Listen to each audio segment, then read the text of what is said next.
Әлемді қозғалыста ұстап тұрған сүйіспеншілік деп жиі айтады. Ал мен сіздерге былай деймін, сүйіспеншілік адамдар арасында қарым-қатынас көпірін орнатады. Басқалардың өзін сүйетінін білетін бала өзінің сүйіспеншілікке лайық екенін түсінеді. Сүйіспеншілікті тек сөзбен ғана білдірмейміз. Қазір мұқият тыңдаңыз. Орынды, екпін қойып айтам, орынды, тиісті түрде, физикалық жанасумен де көрсетуге болады.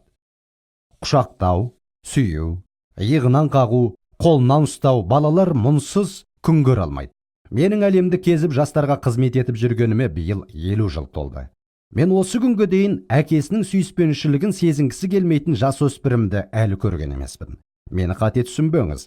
Көптеген балалар, мен әкемді жек көрем, оның өліп қалғанын қалаймын. Мен оны ешқашан көргім келмейді. Қалай мүмкіндік туады, солай үйден көшіп кетемін деп айтады. Мен олармен 15 минуттай сөйлескен кездің өзінде балалардың көздері жасқа толады. Сол кезде менің не істейтінімді білесіз бе? Мен саған өз балам туралы айтып берейін деп айтам. Егер ол қыз бала болса, мен саған қызым жайлы айтып берейін деп айтам. Және бір-бірімізге деген сүйіспеншілігіміз туралы айтып берем. Қалай бірге уақыт өткізетініміз туралы, бір-бірімізге сүйіспеншілікті қалай білдіретініміз жайлы айтып берем. Білесіз бе, әр кезде менің сөздерімнен кейін мен олардың көз жасын көрем.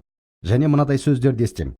Иә, менің де үнемі қалағаным осындай қарым-қатынас. Менің әкем де солай істесе ғой. Олар еңіреп жылайды. Мен сіздерге мынаны айтайын. Егер сіз әке болсаңыз, сізден балаларыңыз ешқандай сүйіспеншіліктің белгілерін көрмейтін болса, онда олар соны құрдастарынан немесе басқа біреулерден іздейді. Өйткені әрбір адам өзінің сүйіспеншілікке лайық екенін өз-өзіне дәлелдегісі келеді. Менің не үйренгенімді білесіз бе? Жұрттың бәрі құрдастардың қысымынан сақ бол деп айтады. Егер балаңыз туылғаннан бастап бұл бәріне бірдей болмаса да нәтиже береді. Егер балаңыз туылған сәттен бастап өзіңіздің оларға тек сүйем, сен кереметсің деп қана айтып қоймай, сондай-ақ оларды құшақтап, олардың титімдей саусақтарының арасына кішкентай саусағыңызды салып, бетінен сүйсеңіз, онда олар өскенде олардың құрдастары сізге мәселе болмайды. Неге? Өйткені сіздің балаңыз сүйіспеншілікке оран. Олар сондай сүйіспеншілікті көріп өседі. Нәтижесінде олар достарының көзінше де сіздің сүйіспеншілігіңізге қарсы болмайды. Бір күні мен ұлым мен қызымның баскетбол командаларын әйгілі Lakers клубының ойынын алып бардым. Біз Lakers'тен ұлдар мен қыздар командасының барлығына жететіндей билет алдық. Біз пицца жеп, сонан соң үлкен көлік тұрақ арқылы Lakers'тің аренасына бет алдық. Кенеттен қызымның менің қолымнан ұстап жүргенін байқадым. Қарасам, ұлым екінші қолымнан ұстап жүр екен.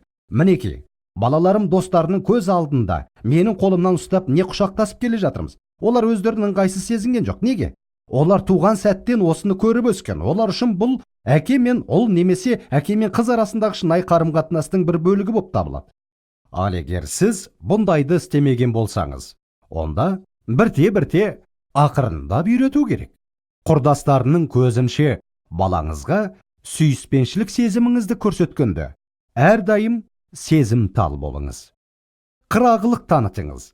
Яғни қызыңыздың не ұлыңыздың сезімін сыйлап, қашан сүйіспеншілік сезіміңізді көрсету не тоқтай тұру керектігін біліңіз. Бұл қарым-қатынастың нығаюына көмектеседі.